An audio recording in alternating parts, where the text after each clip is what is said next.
Alors maintenant, on va voir quelques exemples des idiots. Alors, exemple. Alors, si par exemple, je prends A, un anneau, c'est quoi? C'est l'ensemble des fonctions continues de R dans R. On le note comme ça, c'est RR, menu de l'addition et de la multiplication. Alors ça, c'est un anneau. Vous pouvez vérifier, c'est facile à voir. Et si je prends I, c'est l'ensemble des fonctions de R continues de R dans R, telles que f de 0 égale à 0. C'est-à-dire l'image de 0, c'est 0. Alors I, c'est un idéal de A. Alors vous pouvez réfléchir un petit peu avant de voir la réponse. Sinon, je vais commencer la correction. Alors, réponse. Alors, on prouve que c'est un idéal de A. Premièrement, on doit montrer que I, menu de l'addition, est un sous-groupe de A. Alors, premièrement, on doit parler de l'élément neutre, sinon, on ne peut pas parler. Alors, si je prends 0, je prends la fonction nulle continue c'est continu de R dans R, alors c'est un élément de I, parce que f de 0, c'est 0, parce que c'est déjà nul. Très bien, il est stable par l'addition et l'élément opposé. Alors je vais prendre soit f et g appartiennent à i, deux fonctions telles que f de 0 égale à 0 et g de 0 égale à 0. Alors on a f moins g appliqué à 0, c'est f de 0 moins g de 0 par définition, égale à 0 moins 0 égale à 0. Alors on peut conclure que f moins g c'est un élément de i. Alors i plus c'est un sous-groupe de A minus de l'addition. Très bien, alors il nous reste la stabilité par rapport à i et l'anneau. Alors soit on va prendre f, un élément, une fonction de f continue telle que f de 0 égale à 0. Et je vais prendre, et soit une fonction h, une fonction continue de r dans R. Alors, on a, pour la multiplication, alors on a fh appliqué à 0. C'est exactement f de 0, h de 0. C'est 0. Alors, ici, on a aussi f.h appartient à i, f croix h. Alors, dans ce cas-là, c'est un idéal. Très bien. Alors aujourd'hui, on va voir, ça veut dire quoi? Un idéal premier. Ça veut dire quoi? Un idéal premier. Alors tout simplement, un idéal est dit premier. Alors toujours si j'ai A plus croix un anneau, et I un idéal premier, alors I est dit un idéal premier de A, si elle vérifie deux conditions. Alors la première condition, I elle doit être différente de A. La deuxième condition, pour toute A, P, deux éléments de A, si G, A, point P appartiennent à I, alors nécessairement A appartient à I, ou bien P appartient à I. Alors c'est comme un élément premier, c'est la même chose. On va voir pourquoi. Alors I un élément, un idéal premier, si un produit de deux éléments de A, c'est un élément de I, alors l'un des deux est dans I. Alors, exemple. Alors, A est intègre, si et seulement si l'idéal engendré par 0A est premier. Alors, on a déjà A est différent de 0A. Et maintenant, on va prendre soit A et P appartiennent à A, tel que le produit de AP appartient à cet idiot, appartient à 0A.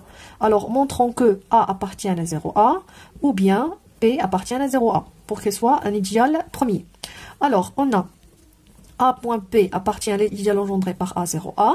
Alors, si seulement si, puisque c'est appartient à 0A, alors c'est quoi l'idéal engendré par 0A? C'est 0A.A. 0A.A, c'est-à-dire on fait annuler, ou bien tous les éléments de 0A s'annulent. Alors, A.P égale à 0A. Si seulement si A.P égale à 0A, alors A égale à 0, ou P égale à 0. D'où vient ça? Parce que A, c'est un anneau intègre. Puisque c'est un anneau intègre, alors A égale à 0, P égale à 0. Si j'ai un produit nul, alors l'un des deux est nul. Alors A égale à 0A ou P égale à 0A. A égale à 0A, c'est-à-dire A appartient à l'idéal engendré par 0A, ou P appartient à l'idéal engendré par 0A. Alors c'est ça un idéal premier. Non, on va voir une propriété dans Z, dans l'anneau Z.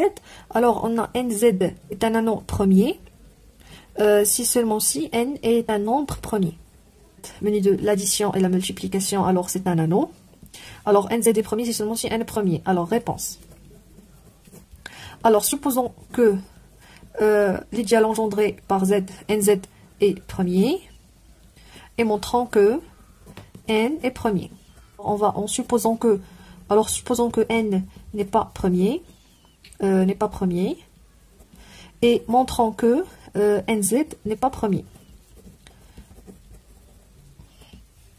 Alors, on a N n'est pas premier, c'est-à-dire que N s'écrit sous la forme P.Q, tel que N appartient à NZ, et tel que P n'appartient pas à NZ, c'est pas un diviseur de N, et Q n'appartient pas à... Alors, on a trouvé ici un élément de NZ, tel que P et Q n'appartiennent pas à NZ, alors on peut conclure que NZ n'est pas premier.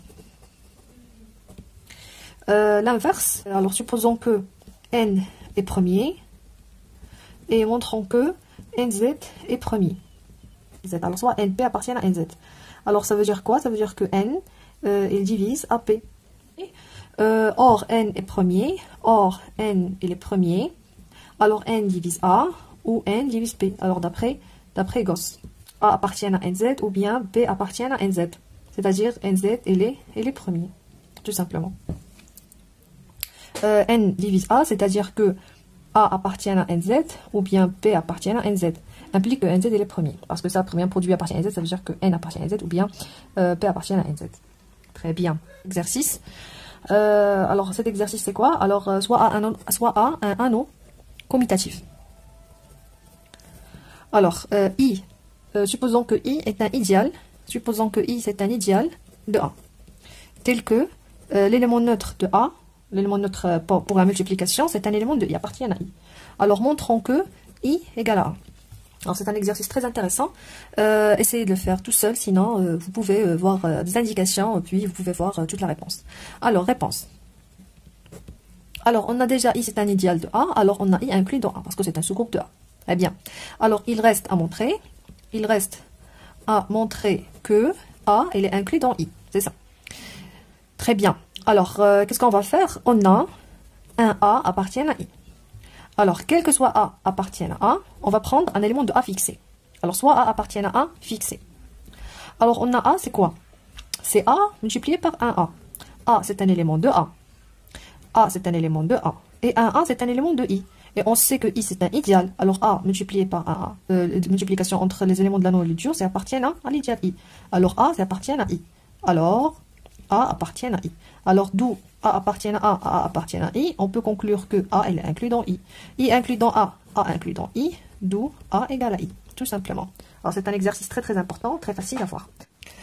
Pour cet exercice, on peut généraliser, on peut dire un théorème. Alors, si j'ai A plus croix un anneau commutatif, et j'ai un idéal de A, tel que I contient un élément inversible de A, tel que I, il contient un élément inversible de A, alors on a I égale à A. Alors soit il contient un A, soit il contient qu'un élément inversible de A. Alors pour la même chose, alors qu'est-ce qu'on va faire? Alors on a déjà I inclus dans A, alors il suffit, alors la preuve de montrer que A inclus dans I. Alors je vais prendre un élément A appartient à A, et je vais prendre un élément X appartient à I. Alors on a un élément X appartient à I, on a d'après l'hypothèse, alors si je prends un élément de I, alors il existe un élément de I tel que X moins 1, c'est un élément de A. Très bien. Alors, premièrement, on a A fois X, c'est appartient à où? Alors A appartient à A, X appartient à I, alors A fois X appartient à I. Très bien. Alors, on a A fois X, c'est un élément de I, ça c'est un élément de I. Mais multiplié par X moins 1, c'est un élément de A, ça il reste dans I. Or, on a l'associativité, alors on peut changer les parenthèses ici. Alors, il nous reste c'est A. Alors, A, point X moins 1, entre parenthèses, appartient à I. X moins 1, c'est quoi? C'est un A. Alors, A fois un A appartient à I. A fois un A, c'est A. Alors, A appartient à I. D'où un élément de A a un élément de I. Alors, on a A inclus dans I. Or, I inclus dans A. Alors, on a l'égalité. Alors, j'espère que vous avez bien compris ce que j'ai dit maintenant. A, un anneau. Alors, A est un corps. A est un corps, si et seulement si, prouvez que A est un corps, si seulement si, les seuls idiots de A sont 0, l'idéal nul, et lui-même. Et A, réponse. Alors pour direct, alors si A est un corps, pourquoi les seuls idiots sont 0 et A? Alors ici, on a A est un corps, puisqu'on a un anneau, et on a A est un corps. C'est-à-dire quoi un corps? C'est-à-dire que les éléments A moins 0, tous les éléments de A moins 0 sont inversibles. Sont inversibles car A est un corps. Quel que soit I, un idéal de A, tel que I est différent de 0A, alors nécessairement I égale à A. Car tous les éléments sont inversibles, car A est un corps. Je vais prendre un élément de A. Je dois montrer qu'il est inversible. Alors, qu'est-ce qu'on va faire? On doit prendre l'idéal engendré par A dans A. Alors, l'idéal engendré par A dans A, c'est l'idéal engendré par A, c'est de la forme A.A, est égal à A, 0A, ou bien l'idéal engendré par A est égal à A. Alors, on va faire deux cas. Alors, premier cas, si par exemple l'idéal engendré par A égale à 0A. Alors, dans ce cas-là, A égale à 0A. Alors, deuxième cas, si l'idéal engendré par A est égal à A tout entier. Alors, il existe P appartienne à A, tel que AP appartiennent à A. Mais on sait déjà que on a un A, c'est un élément de A. On sait déjà que ça. Et on a A égale A, l'idéal engendré par A égale à A, et l'élément neutre appartient à A. Alors, il existe un certain P. Alors, il existe un certain P tel que AP appartient à A, et A.P égale à exactement un A. On peut choisir.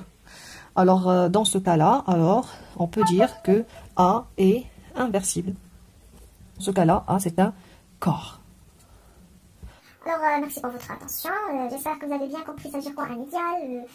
Vous pouvez bien vérifier que si I et J, deux idiots d'un anneau, alors toujours on a I inter J, c'est un idéal de A. C'est facile à vérifier. Alors, je vous remercie pour votre attention. On a vu ça veut dire quoi un idéal premier, quelques exercices très intéressants. On a fini. À la prochaine séance, on va voir quelques exercices. Merci, à bientôt.